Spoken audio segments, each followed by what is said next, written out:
started as yeah, there's like a Houston situation right here. It's fine. H-Town. No, but it started with, you know, it started with conversations about, okay, Lena, okay, I'm talking now. No, it started with conversations about a subgenre of Asian horror, actually. There's like a bunch of hair horror movies, Korean horror movies, Japanese horror movies, but it felt like there was a truly American story to be told in that kind of a premise. And I went looking for one, and there wasn't one. And I felt like, I don't know, I just was obsessed with that genre. I feel like with psychological thrillers, particularly like the ones from the 80s and the 70s, like Carrie and Body Snatchers and Body Double and I'm forgetting Rosemary's Baby, Wicker Man, like The Shining. Like I love those movies. They're such mind fucks, but there's no black people in them. And I felt like, you know, wow, I could really kind of play with that genre, but make it black and sort of say something about the kinds of systems that sort of I find truly horrifying, you know, the sort of absurdist realities that we have to live in and walk through every day. Right, these white supremacist systems that make us doubt our own beauty and question our own beauty. They profit off of our beauty on other bodies and celebrate it on other bodies. So you're dealing with so many different powerful themes in this movie. So let's talk about the title, first of all, because I feel like there's some double entendre that's going on there too. So bad hair, this is such a loaded phrase for in the black community. So talk about why you decided to call this movie Bad Hair and what you mean by that. Well, I mean, it's the opposite of good hair. You know, people, when, you know, black folks, that's a saying, you know, yo, you got that good hair. You know, it means that your hair is a little bit straighter, is a little bit wavier. It doesn't have the same kink to it. And, you know, it's basically a way of saying that, like, you know, the closer you are to white, the closer you are to right, and anything else is, like, unnatural. And a system that tells you that your hair is bad, the way it grows out of your head, is a really weird system. It's something that I think is ripe for interrogation in a movie like this. Yeah. And by the way, you know, the purpose of the movie really isn't to sort of judge. I don't think I as a man have a right to do that, by the way, like judge a woman's right to wear her hair this way or that way. What I find sort of awful and worth judging and interrogating is a system that tells a black woman, you know, these are your two choices, and this one leads to success and this one leads to oblivion. And those two choices can change with the year or the decade or the company or the group or the organization that's sort of surrounding you. But the fact that the choices are limited and the system isn't set up for you to win, I felt like that truly is what I find horrifying about trying to succeed in America. Wow. And so, Elle, as Anna, you're the star of this movie, and you're the one that has to first come to terms with the idea of changing your hair in order to find success in this new situation at your company that you find yourself in. And then it starts off with a trauma. There's a trauma, and we can all, or many of us as black women can relate to the trauma of having a bad perm, having some sort of bad hair experience that has traumatized you. But for Anna, it seems like when she gets this weave, there is a bit of a transformation that takes place. Yeah. And it's like the trauma turns into like a source of power and a source of empowerment. She's able to kind of get some revenge on some people. So yeah, talk about that. Talk about the transformation of this character. Well, I think it's complex because on one end, she, you know, has the trauma. For the first time, she sees other people see her as beautiful once she gets this weave. And that's something that she absorbed and enjoyed for a second until it changed her, you know, and she had to question how she was even seeing herself. And then, yes, of course, revenge can sometimes be beautiful. And there was a source of power in how it helped her get to where she needed to get, whether it's, you know, killing somebody or killing or moving up in the ranks. And I think that it really, in a beautiful way, in a funny way, but in a very painful way, paints the picture of the small changes we make sometimes can get you so far from who you are, and you look back and you don't know how you got there, you don't know how to get back to who you are.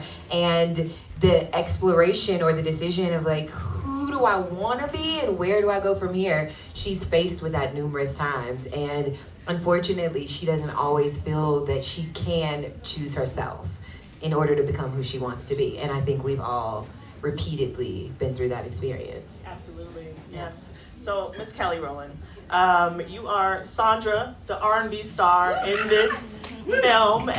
You get to be Janet Jackson and Thriller at the same time. I suck Janet's blood. Yes. Let's make that very fucking clear. I got to suck Janet's blood.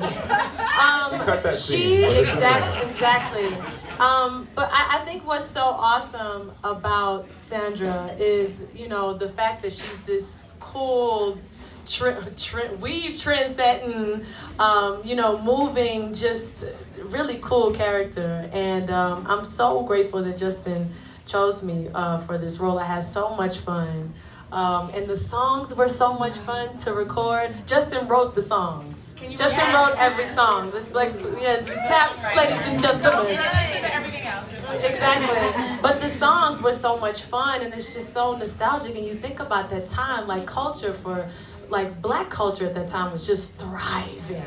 You know what I mean? It's just so rich with the music, with the fashion, with street style. I just feel like it was such a time, and the fact that he had it here and it all came out on screen and you were able to feel like you were in that moment just made me just be like, oh, I'm at the right place at the right time. So I was just so grateful. Oh, it was amazing. It was absolutely amazing. And I cannot believe you wrote those songs. Like, you were just all the things. Like, there were... Justin is secretly a song maker. Like, he even wrote like some of the music in the beginning, the early stages. I didn't want to tell everybody, but I do. I told him. He also plays a role in the movie as well. We've seen you acting on Dear White People too. So I know. Hi, it's me. I can do this too. No, I mean, it was important to write the songs because the music is sort of, you know, it's kind of operating like a Greek chorus in the movie. It's sort of like this music that we like are surrounded by and swimming in and that we love, and it's like it makes us party, makes us dance. We don't always question sort of the messages that are getting in there, and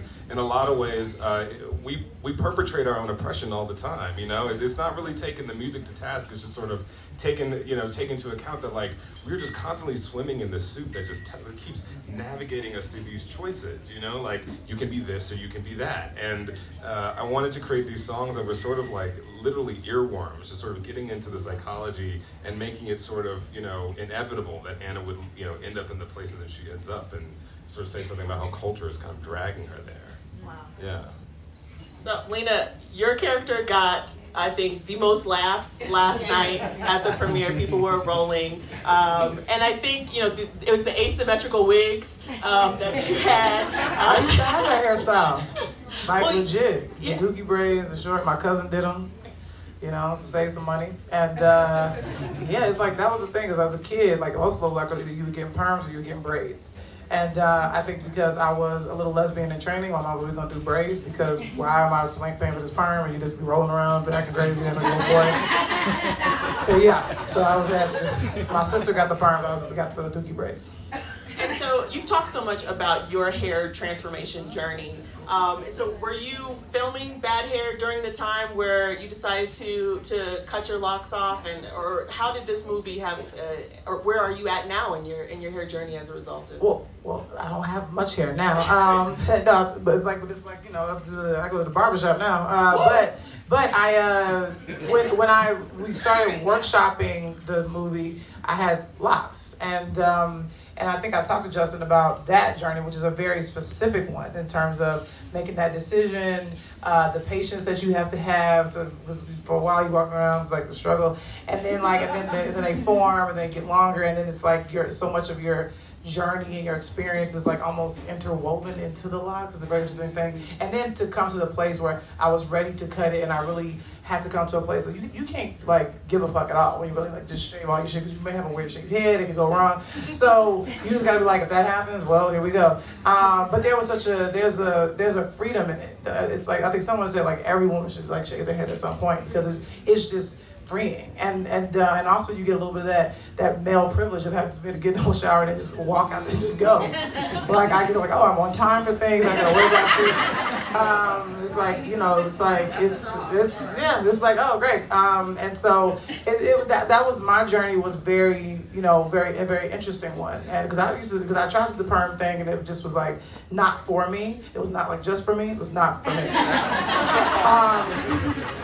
But it's like, but I quickly realized that, and I remember the day I wanted to go natural, or I remember the moments I wanted, and I still have my locks. It's like, you know, it's a very interesting thing, because it's like, I don't want to, there's energy, and it's a part of me, so I didn't want to throw it away. It's like, I don't know what I just have them in my possession, just because I don't want anyone else to have it. Like that, like, those are very precious to me. So I totally understood every piece of it, and I'm so grateful that Justin brought me into the fold on this one, on this beautiful journey. I'll follow you anywhere, you know that. And so one of the things that you said that I really loved and that I think people should know is that you did workshop this with a bunch of Black women, Ashley being among them too. So like, talk about why, for one, you center Black women in your work quite a bit. So talk about why the decision, why you do that, and why you decided to workshop with Black women as you were going on writing this movie. Well, I was raised by Black women, you know, like I was raised by a single mother, Black woman who took herself out of poverty and got a doctorate degree in a house and raised a gay Black boy to believe he could say some shit to people, and, you know, I named the lead character after my mother, Anna. But I also named several of the characters after her sisters, Virgie, Edna, and Zora. And that was sort of that was the community that raised me. That was the tribe that raised me. I got I got so much from each of them. I wanted people to hear their names and you know, I just wanted to honor them in some kind of way. So I think part of it is that it's just kind of how it's a community I'm always in. You know, I'm sort of, my kind of strategy has been to just surround myself with really intelligent Black women, and it's kind of worked out. But for this movie in particular, I mean, you know, it's a movie about a weave, and it's a psychological thriller. Obviously, there's going to be a woman in the center of that piece, and I felt like, you know, as a man, as a Black man, as a gay Black man, I do feel and understand marginalization in this country, but I felt like I needed to really understand, you know, what that specific struggle was. I didn't want Black women to see the movie and feel like someone was taking advantage of their experience. I didn't want to be a part of the problem, basically. And I personally, like, as a film lover, I'm cool with filmmakers telling stories about communities that aren't them specifically, but you have to do it with care. And you have to do it with a sense of curiosity and questioning. And so, you know, I gathered the women who would come with me. We went to Palm Springs. Dime Davis was also there. She's in the crowd. Tiffany Johnson, a bunch of us. And we watched horror movies, but we also just talked about life and, you know, what their experiences were like. And, you know, it always felt like it came down to, you have to choose between your ambition and being yourself over and over again. And that choice felt very specific to Black women. And so to me, the horror of the film quickly changed from the weave itself to the world in which Anna feels like she has to get this weave. That sort of, all of the danger signs are saying, girl, don't do that. I mean, it just, you know what I'm saying? Like, it's like, the world of the story is basically letting her know what she's in for, but that's the only choice in front of her that's gonna let her get to the next place. And that's sort of where that came from, was out of those workshops. And every time there was a draft or every time there was a cut, I would gather, you know, my chosen family and show it to them or read it for them and get their thoughts and their feedbacks, because them feeling seen in something that was written by me, a man, was truly my number one job, I felt a responsibility to do that. And so Ashley, one of the things that I really enjoyed about your character too is the fact that you're kind of you're showing, you're kind to Anna. You kind of coax her into getting the weave, as opposed to telling her. There's some of the other people who are a little bit more harsh.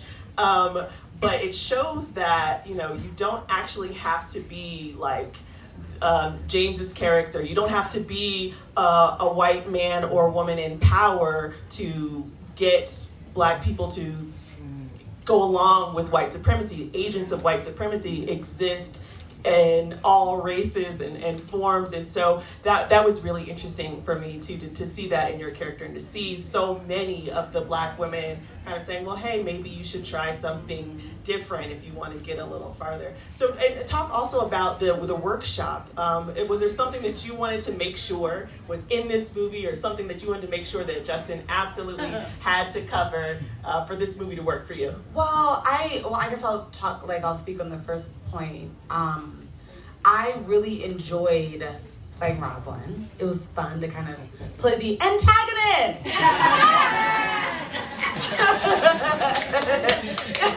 Inside joke. Anyway, no, but like playing someone that was like kind of dark and like weird and like not the best.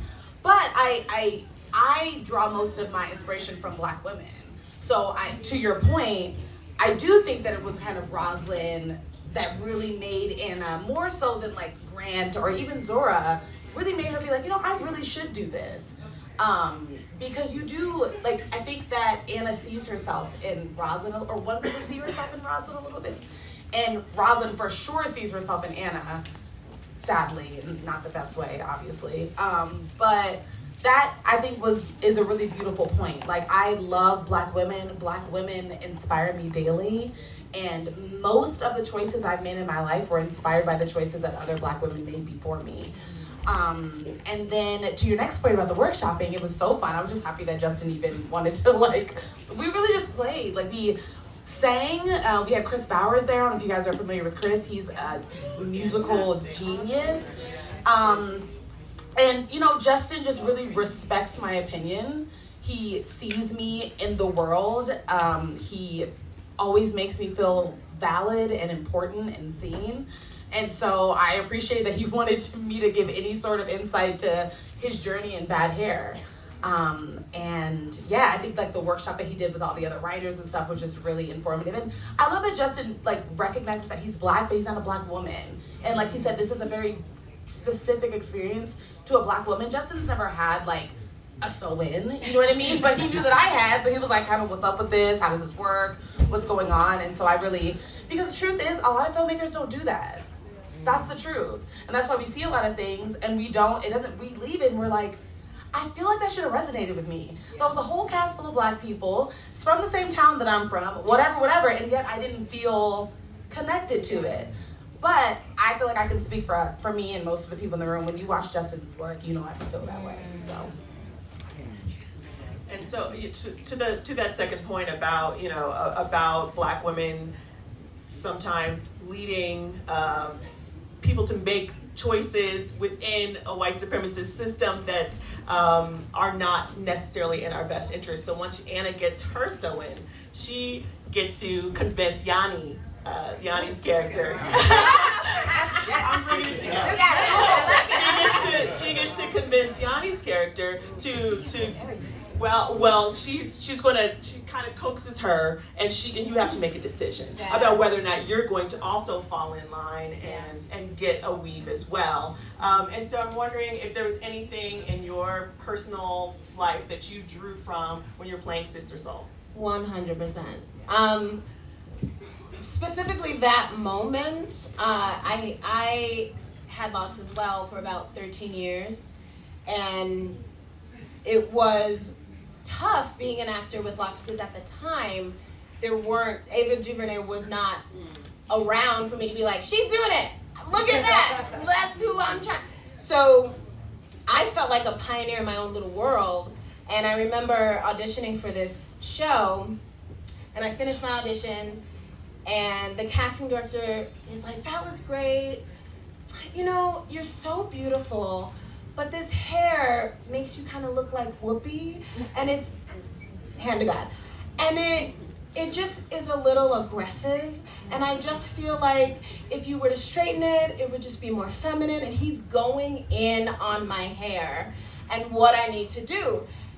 And I'm just giving the plastered smile, like just waiting for him to be done, and I just kind of nodded and left.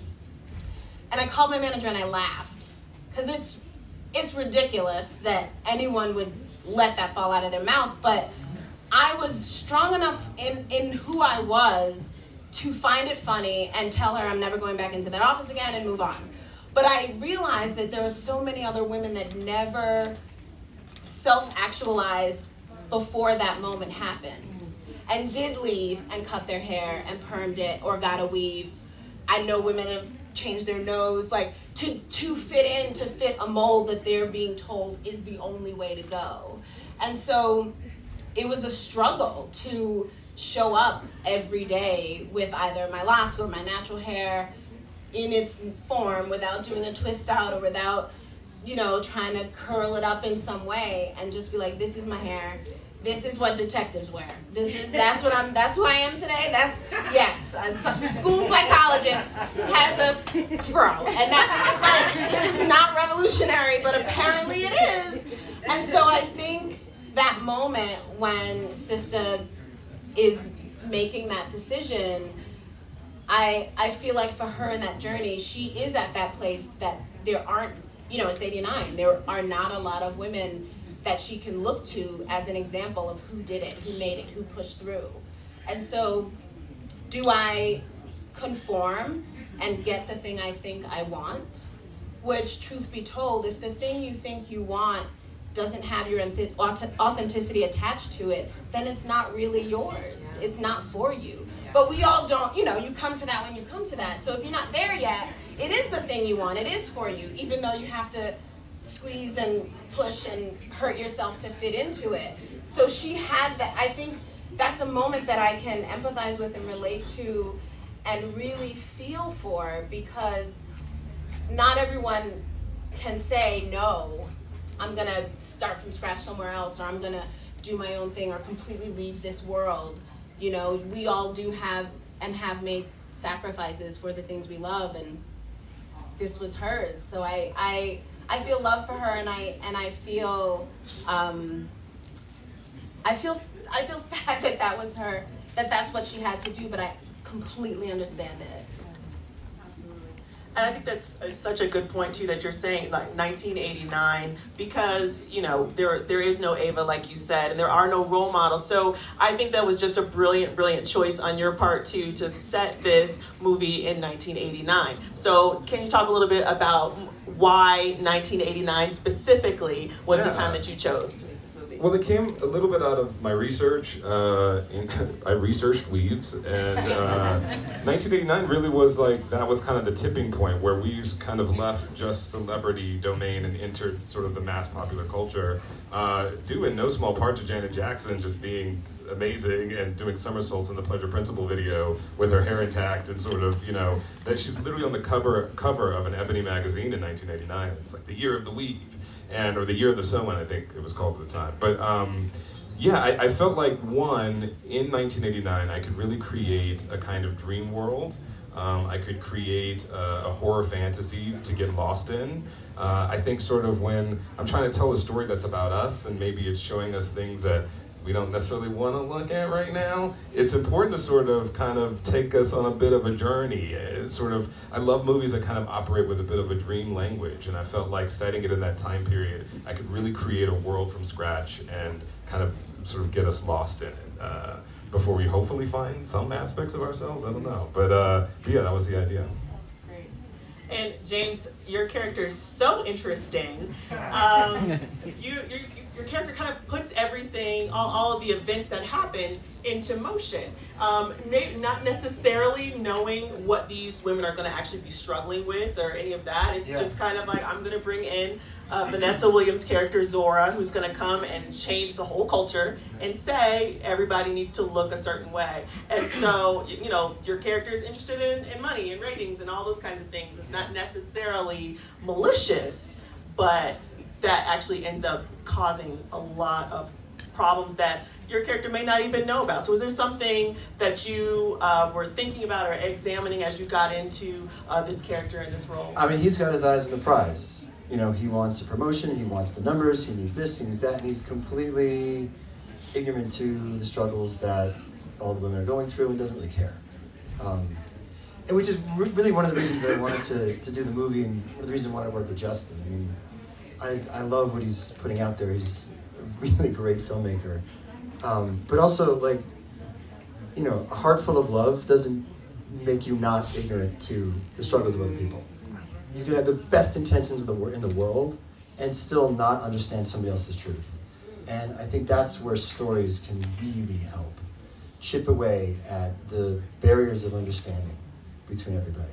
And I knew Justin would come at it so authentically and so earnestly. I just thought this is something I need to support, because yeah, those power structures exist, and guys like Grant 100% still exist today and are in positions of power. So to be able to tell the story, and by being so specific, I mean, I can say as me watching the movie last night, I related to so many aspects of Anna's struggle. Sacrificing herself to get a goal, being in a system that doesn't necessarily see her for what she is, wants her to be just a little bit different version of herself, and people not getting you in the entertainment industry especially. There's so many themes that by Justin going so specific and so authentic just became, I think, completely universal. So yeah. Great. Justin, I'm going to let you have the last word on this. What do you hope that people take away from this movie?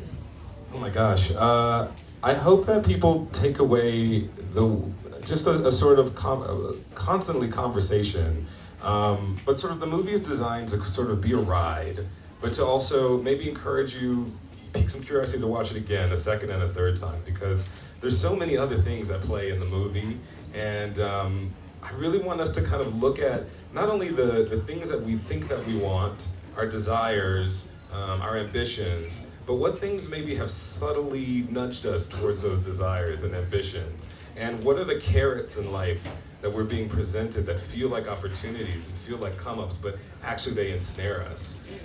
And what are the ways in which we do that to ourselves in order to just sort of make it up this ladder of American success, That's sort of a broad answer, and I'm trying to tell that through a very specific lens, but that's the universal message behind it. It's sort of like, let's think about what it is that's encouraging us, to make these choices.